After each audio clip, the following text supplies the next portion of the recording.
Many thanks to Jose Mourinho. Was it as Grinch-like as you expected? No, but one thing I've noticed about Jose in his terms at Chelsea, his 2 terms at Chelsea, one thing he doesn't do is throw the players under the bus. So he'll come up with an excuse or some reason to back his players instead of pointing the finger. Very good at doing that. But for me, in that interview there was a lot of contradictions, you know, and I feel his ego got the better of him on the day, because he's already admitted that he realised that the formation at Chelsea was causing him a massive problem, but he didn't do anything about it. He says, I tried to do something about it at half time, but it was too late. Which means he knows about it in the first half. Why not do something about it then? But I think his ego is, I'm not going to show that Frank Lampard's got one over me. You see what I'm saying? Yeah. Rather than changing it while the problem's on at 1-0, change it, deal with the problem, and then get in at half time and maybe try and fix it again. Yeah. But he's tried to survive to half time, which he's not got to, because two individual errors has let him down. So I think his ego's, you know, got the better of him in a game where the student against the master, he wouldn't admit that he's being outfoxed. And he wasn't going to have a go at Son for the red card, which we all agree was a red card, and we saw that. And to have that's him not throwing Son under the bus. But then this side of Mourinho that you think he gets, why does he do it and let himself down? Having a go at Rudiger and saying, you know, the broken rib situation, things. That's what I don't. That's the side of Mourinho I don't like. The side of him I do like is the honesty when he said Chelsea played us off the park. Tactically they got it spot on.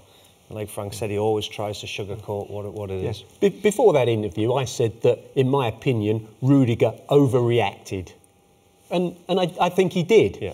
And I think that's fine for Mourinho to say that, but to be almost sarcastic and say, you know, he must have broken ribs. You know, the truth is that if I throw a punch at somebody on the field and I make contact, I get a red card. If I throw a punch and I don't make contact, I still get a red card because it's violent conduct.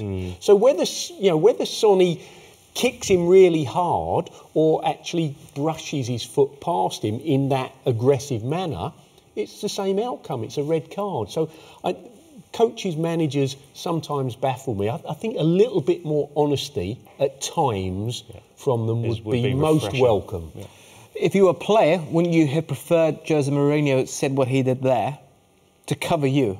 Yeah, that's what I'm saying. I've seen him do it at Chelsea. I mean, he had to do it for many periods with Didier Drogba, with certain scenarios that happened with Didier in games. And I never saw him once throw Didier under. But that's the thing. I mean, we're criticising him to an extent, but at the same time, if you were one of his players, it's probably what you want, right? I don't mind that bit of it, where he's sugarcoating it and stuff, but, you know, just like Michael says there was no need to go over the top by giving it the broken rib scenario, because he knows that Rudiger's not hurt himself, but also Son has given him the opportunity to do that.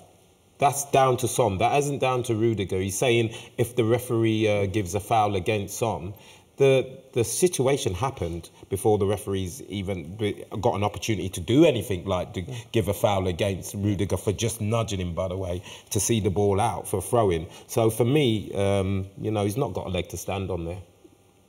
Deflecting. It's deflecting. Yeah, I mean, deflecting. Even though he's the master of it, though. And, and as a, you know, see, when he was at Chelsea, you appreciate what he'd done because he backed his players. But you know, he just goes over just a little bit overboard with the comments about Rudiger, because there's no need for it. But what about Rudiger's actions themselves? I mean, take away what Son did. Let's ignore that for a moment. But the way he went down, like a sack of potatoes. If I'm Frank Lampard and that happens and Rudiger does not act like that and Son stays on the pitch, I'll be having a go at him after the game. So you're saying he should have play acted at least? 100%, because he's given him the opportunity to do that. He's given him the opportunity. He's given him. How many times has someone gone in the box, keeper's come out, you might have nudged it round him, and you go, oh, you should have gone down. Yeah. When you got the opportunity because it presents itself. It's only when you get contact. You can't go down. Like Rudiger, if he'd have gone down and there was no contact, the intent. That's a different story. That's a different story. That's cheating. No. He's been touched there. Son has done something. But he's acting. Surely that's cheating in itself. Well, we don't know how much it hurt him. Exactly. But from what we're looking at, he catches him. Yeah. Now, whether he gets, you know, he could have, you know, gashes in his stomach or whatever because he's caught him with his back studs or whatever it might be. That might be the case. I don't think it's an injury that's going to keep him out next weekend. But I certainly think he was well within his rights to react in the way he did, and Son has put himself in that problem. Have you guys ever been in a scenario like that, perhaps, where you, you went down a bit too easy, or perhaps you exaggerated your injury, which allowed a decision to go your way? I'm thinking back and see it. I'm thinking of the red card, the yellow card that I got playing against Coventry when Dion Dublin. I kicked Dion Dublin, the referee missed it, and then Dion Dublin literally stood on me and got a red card, but there was no cameras there. And I just remember walking off thinking, how have I got away with that? I instigated this. Yeah. And then obviously going down the tunnel at half-time, there was Dion waiting for me, so I hid behind Kevin Ball. So yeah, I knew I was wrong, but I started that whole scenario and got away with it. And looking back, it was wrong, but, you know. Yeah, I think the era that we came from, I think you would take things like that and stay on your feet and keep on going. I mean, I remember one game, it was against Fulham, when I was at Leicester Fulham in the Premier League, and Luis Boamorte stamped on me. I'm not being funny, but I had scratches all down my stomach where we went into a tackle together. As he got up, Louis was competitive, and as he got up, he left his foot and he stamped on my stomach. I got straight up because I wanted a bit more with him. And actually, the referee seen it, and it got reported afterwards. And Fulham wrote me a letter to Leicester City asking me to back them, to say that it was unintentional. And I knew Louis, and I knew he had done it deliberately, but I still signed the letter so that he didn't get a ban. So that was the era that we came from. You know, we wouldn't make the most of it, but certainly, you know, I think Rudiger's got to do what he does there, because it guarantees you're going to win the game, I think. I think, you know, back in the day, as it were, you know, we were encouraged not to show that you were hurt, basically. Whereas today, you're encouraged to entice the referee to see even minimal contact. You know, I can remember playing for Brighton against Arsenal. Niall Quinn, as a young player, was playing for Arsenal at the time. Accidental, his arm flung round, smashed me in the mouth, split my mouth open a little bit. I went down.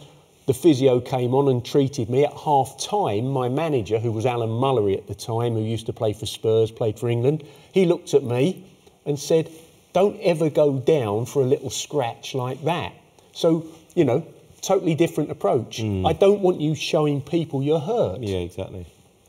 Opposite to today. Yeah. That's why you need the dentures today. Exactly.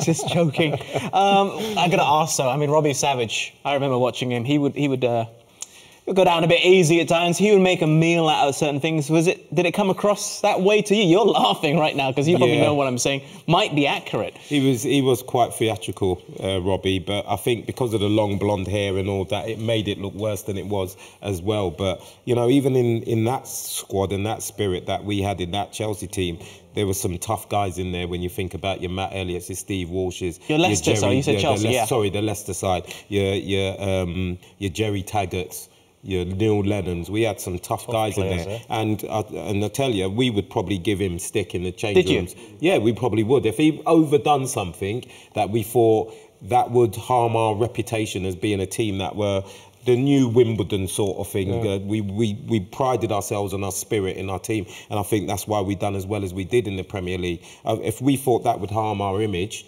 we would say something about that.